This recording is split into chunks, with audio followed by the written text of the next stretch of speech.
Welcome to The Kicker. My guest today is Miriam Berger. She was a Washington Post reporter from 2019 until the layoffs a couple of weeks ago, and spent most of that time covering the war in Israel and Gaza. Even before 2019, she was a reporter working in that region. She speaks both Arabic and Hebrew, and she has some really interesting things to say about the Post layoffs, yes, but more importantly, about her experience covering that region.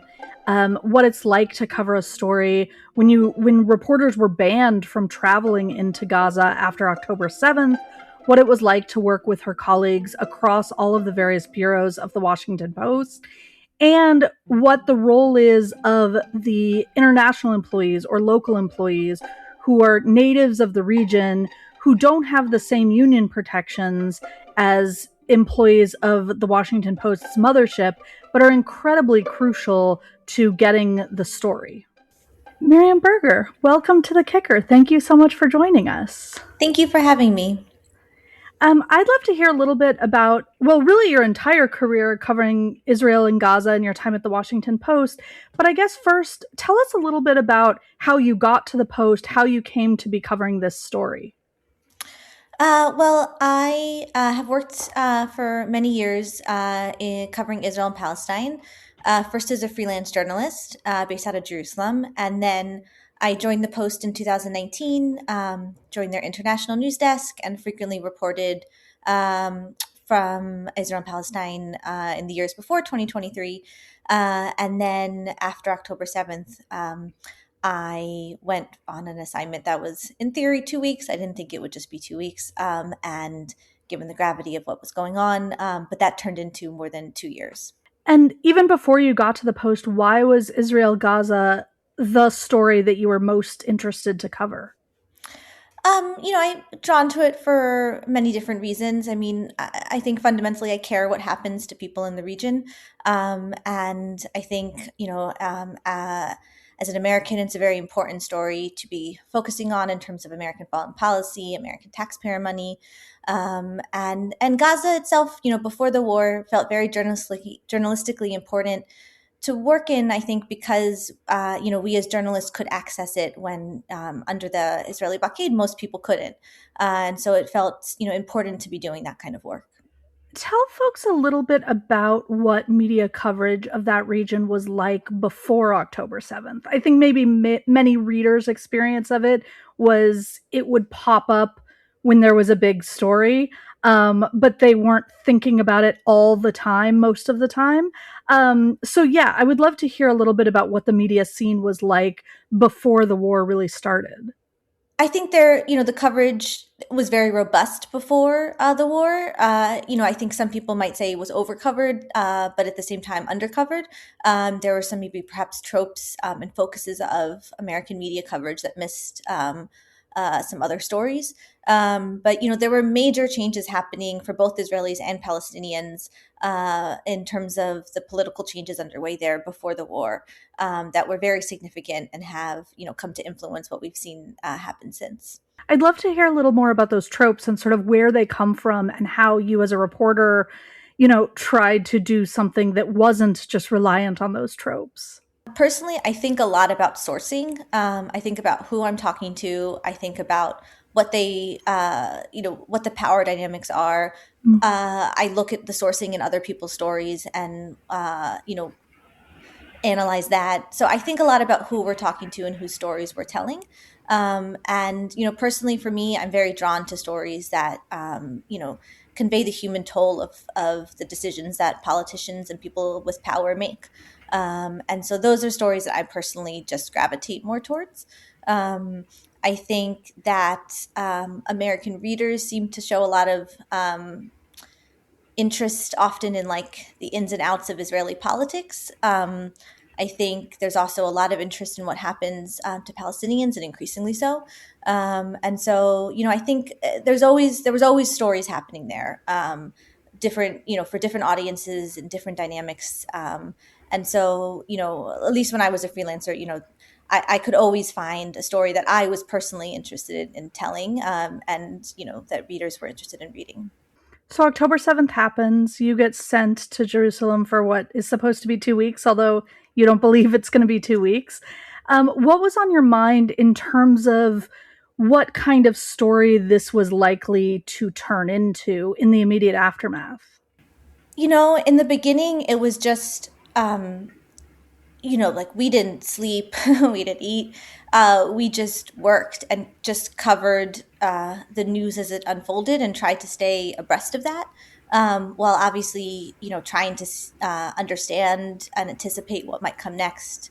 Um, I think everyone knew that this was going to be a war unlike no other there. And so, just in terms of the human toll, and for me, that's something really important to keep, a reporting focus on. That it was just going to be like something else we hadn't seen before, and that's ultimately how this war has proceeded. And what were the Washington Post's reporting resources like before October 7th, and how did they shift in the immediate aftermath of October 7th, but then over the duration of the war so far? It was a pretty standard bureau in terms of Israelis, Palestinians, and internationals. Working both in the occupied territories and in Israel. When the war began, very clear. It was very clear early on that like we were going to need more resources because the pace of news was just wild. And the challenge in particular for covering Gaza was immense. The real media heroes of this war are the Palestinian journalists. Those inside the strip who have continued working while under the line of fire, and those outside who have continued working despite everything that their families are facing, and the destruction of a place that they hold dear. And so so much of what we Western media really has depended on their expertise, on their networks, on their insights, on their reporting to get the news to readers. I was really, lucky to work with some of the best, journalists. Our colleague who was initially, from Gaza and initially there, Hassan Balusha,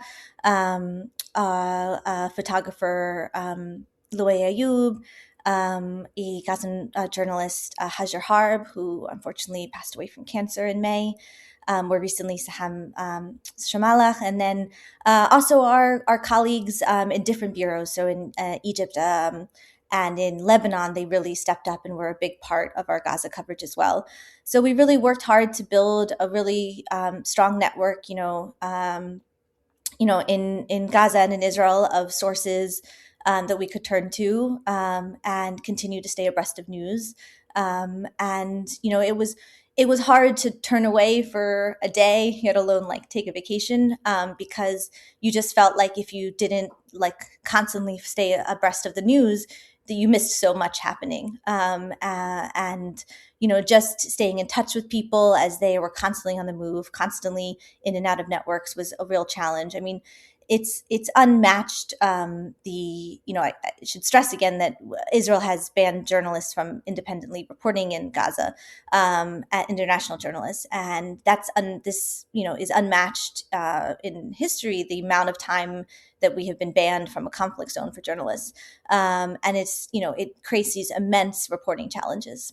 Yeah, so for people who don't know how international bureaus work, can you explain a little more how it works to be based in Jerusalem, to be reporting on the war in Gaza, but be unable to get there, and how you go about reporting a story? I mean, it's a bit of a weird disconnect. I will be honest, but I mean, you do what you got to do to cover the news, and what's happening. But you're just constantly staying in touch with people by WhatsApp, by phone calls, by Instagram, Facebook.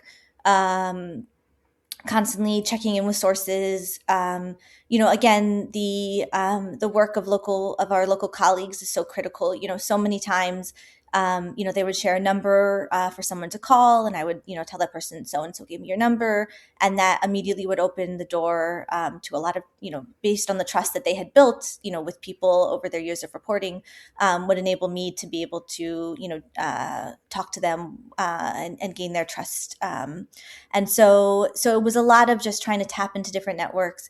And there's lots of challenges. You try and talk to everyone. So, of course, we always turn to the Israelis and try and get comment. There's a lot of challenges reporting, that of groups that are hard to access, like Hamas fighters are, there's no one to turn to for comment for them.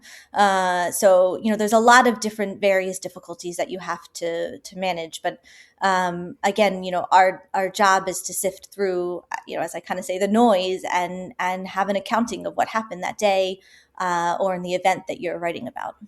Mm-hmm. It's also perhaps a uniquely difficult story to cover in terms of public perception, because it's one of those issues, or many of those issues, that so many people have exceptionally strong feelings about. And people on every side are always going to be upset about your coverage, right? No matter how fair you are. Could you talk a little bit more about that kind of burden and responsibility when reporting on that story in particular? I think we try, you try and cover Israel Palestine like any other place. You write what you find out, you talk to as many people as you can, you accurately and unflinchingly cover the news, and, report on who's accountable for what. You just do your best in that respect. And I think, I write these stories hoping that whoever reads them feels that it does reflect what they experienced, and what they told me. But we don't, write for one side or the other, of course. You write about what happened. You mentioned getting a lot of support from your colleagues in other bureaus, as well as your colleagues in Gaza and other parts of Israel. And it seemed, as the post layoffs were looming, that the international desk was like a uniquely tight knit staff. You were all going to bat for each other all over social media. So, can you talk a little bit more about the composition of that international staff and what it was like to work across the world with all those folks? One of the things that I think was so great about the Post, for me, was how collaborative everyone is. And, across desks, across teams, across platforms. And so, yeah, there was a lot of collaboration with different colleagues, a lot of sharing of little tips that might have, influenced, might have relevance for in a different region. Just a lot of, I was always reading my other colleagues' stories also, and like getting ideas about that was raised there. I wonder how this applies here. So I think, we had just some of the best journalists working in regions that they knew really well and cared about and were doing really good reporting in. How did that make your work better?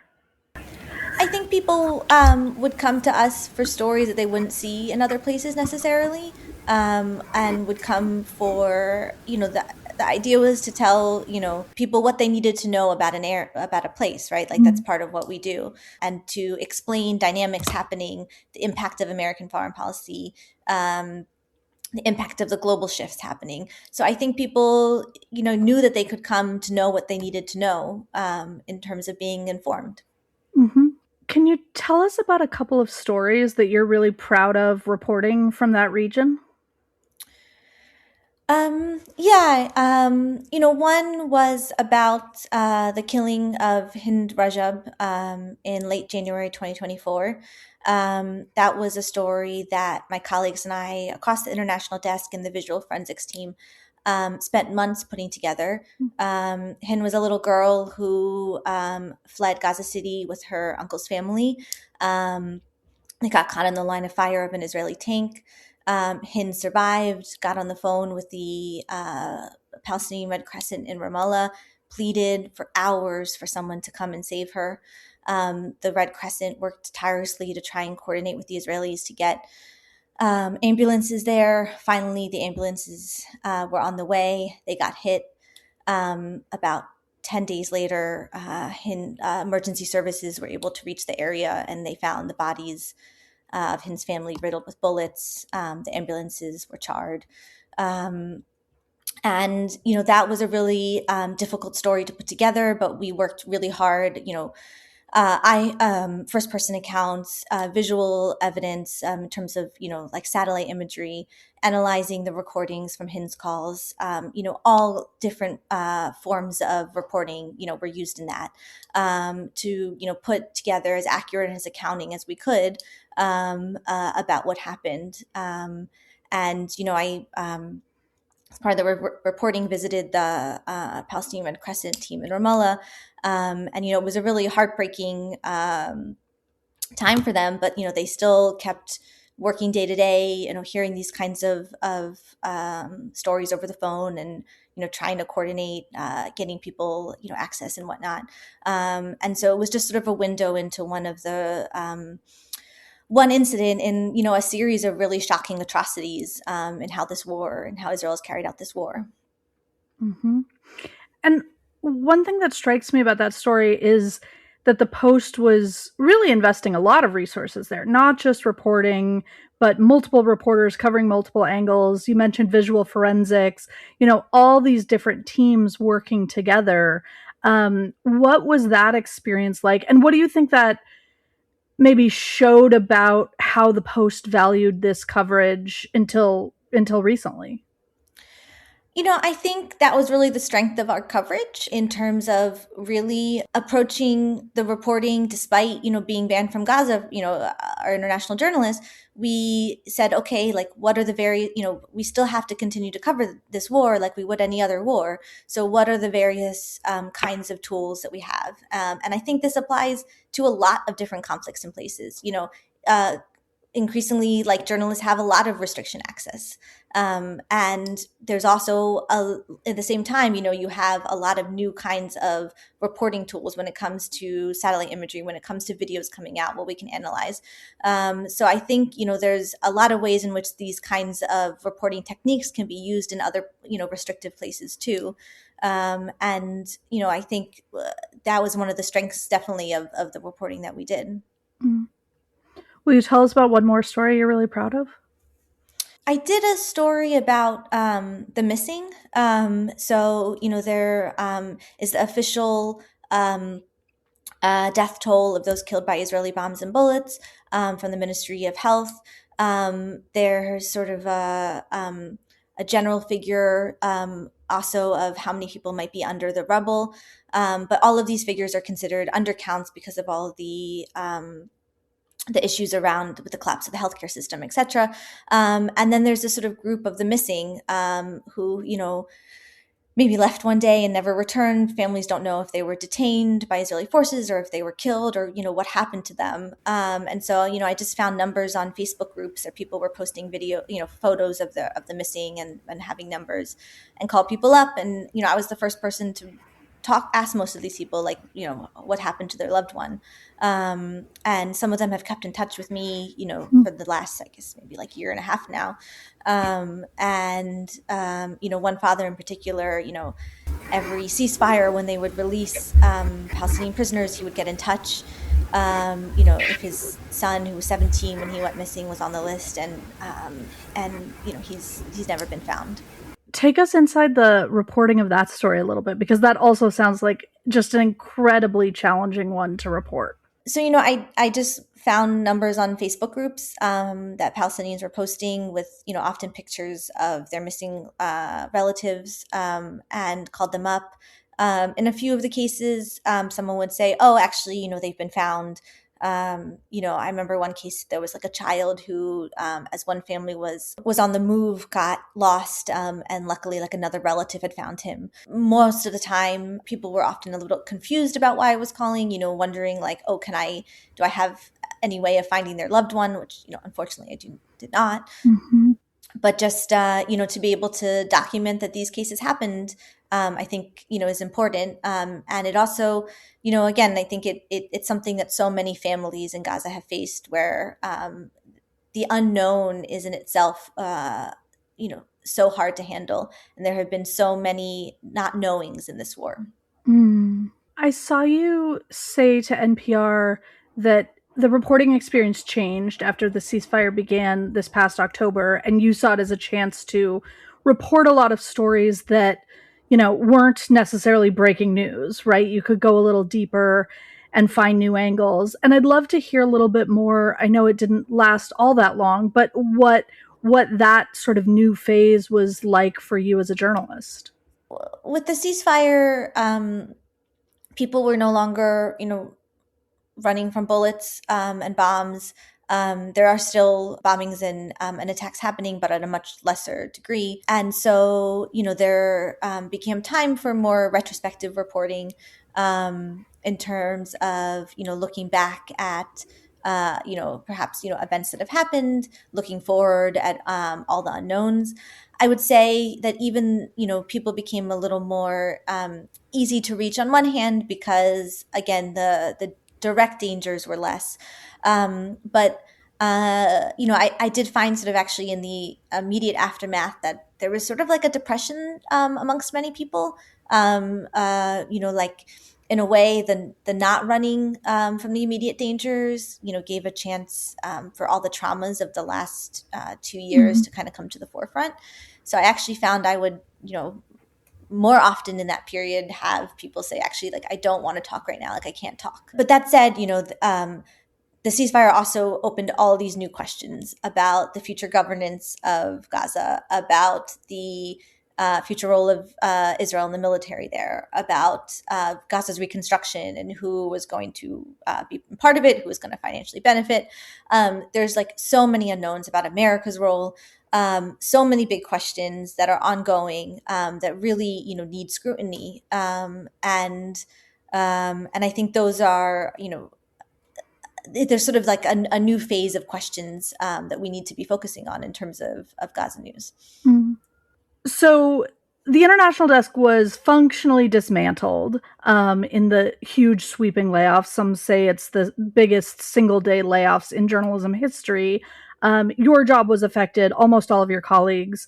Tell me a little bit about what that was like and what things have been like in the few weeks since. Yeah, it came as a real shock to see just across the board, across the world, so many journalists lose their jobs in just one sweep. The international desk, of course, was not the only one affected. These cuts cut across the newspaper and different sections. The guild, the union that we're part of, has been advocating for better severance and etc. And for the rights of those of us who have been laid off. There's definitely been a solidarity amongst both the journalists who have been laid off and those who, amazing journalists who remain at the Post as well, who will, continue to do the good work that they were doing already, despite the fact that it will be that much harder in many ways. Mm-hmm. I've been laid off so many times. So my solidarity on that front. But also, most often when folks are laid off, we get to go all out and drink together in the immediate aftermath and really like get to spend time among each other and mourn together. With international workers, you all don't always get that experience because you are spread out all over the world. So, what has the process of mourning and kind of gathering yourselves with your colleagues been like since the layoffs? I think there's been, again, a real solidarity between reporters and editors as well. Many of them were laid off as well. And, everyone from international wants just to have the best, most robust, news coverage. That's why, you do this kind of work. I'm sure that my stellar colleagues will continue to do that, in other outlets now. It's a loss, such a loss to not have, that robust team working at the Post anymore.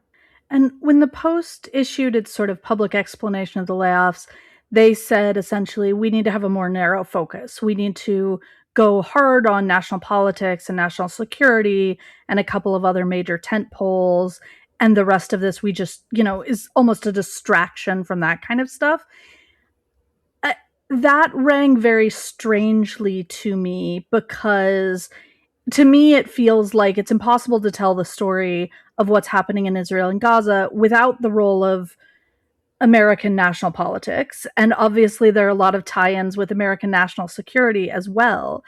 So, could you talk a little bit about the interplay between, you know, national politics, national security, international work, even if those are different desks, how they sort of all feed each other's work? Yeah, I mean, first of all, I think it's kind of offensive to the rest of the world to say that, we only are going to cover and care about you in relation to like a certain perspective of national security, American national security. You have, there's the internet, so everyone can tune in and read your news these days. And I personally just don't think people are always looking for an American centric perspective in that respect. Um, that aside, I think, the national security team at the Post is fantastic, and they will continue to break news and hold power to account, and do great reporting. But there's so much, again, the Post is very collaborative, and so there's just so much interplay that used to happen between different teams, and to be able to understand and verify what a politician is saying or what a government is saying with realities on the ground is like really critical. And having those various kinds of insights, very different reporting, different perspectives, builds for a more robust understanding, I think, of America's role in the world. And I think we definitely need that, especially in these times. I want to come back to, you were talking about all of your colleagues working in Gaza, Palestinian journalists, Israeli journalists as well. And I think people who haven't worked in international bureaus maybe don't really understand who those folks are, how their jobs are different, and what role they play in coverage. So could you talk a little bit about that? Yeah, I mean, we again, the Israeli, Palestinian, Egyptian, Lebanese local colleagues are so critical to the work that the bureaus do, into international coverage. They speak the languages, they have the networks, they know the people, they have the historical insights. Um, they help explain things to other reporters. They help connect for interviews. They do the interviews. They contribute to stories. They do the stories. The bureaus can't work without them. They are part and parcel to international reporting.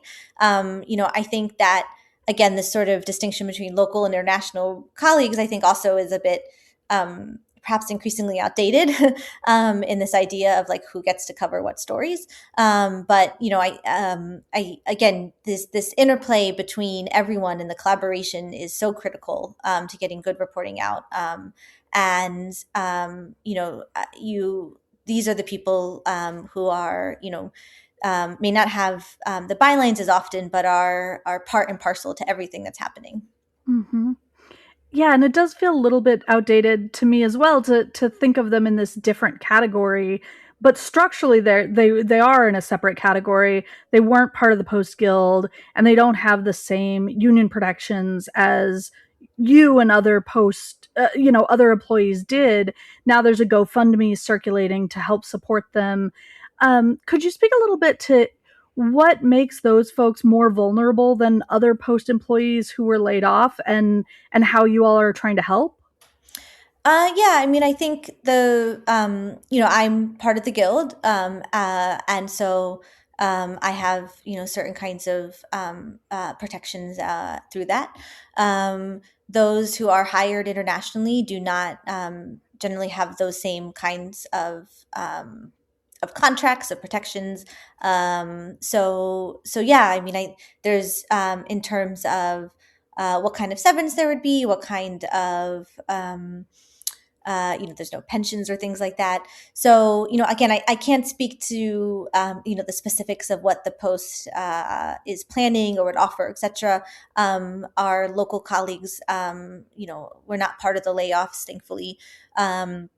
but they are structurally, are at a disadvantage in that respect in these kinds of dynamics, and don't have the same kind of job security, and don't have the same kind of systems to advocate for them as well. So, we thought it was very important that we also highlight that as well. Mm-hmm. Lastly, I know the layoffs are still fresh, so I assume you're still figuring out what comes next. But yeah, what's next for you? I know you're working on a book. Yes, I'm working on a book about Israel's starvation of Gaza, and so I'm going to be working on that, full time. I continue to work on that full time. I was on book leave when the layoffs happened, and I'm not sure for myself personally beyond that.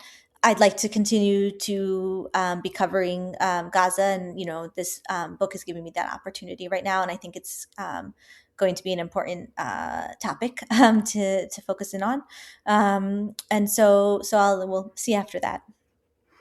And where can folks who are interested in following your stories, your book release, all of that, follow your work?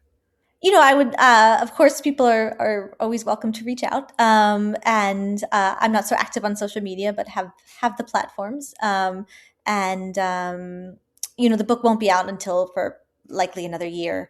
So it's a bit of a long process. But yeah, I would welcome anyone to reach out and continue to follow. Thank you so much for coming on. This has been a super fascinating conversation. Thank you for having me. Thanks for listening. The Kicker is a production of the Columbia Journalism Review. Amanda Darrach is our producer. I'm your host, Megan Greenwell. You can find us wherever you get podcasts and on YouTube, where we hope you'll like and subscribe. We'll be back with you in 2 weeks.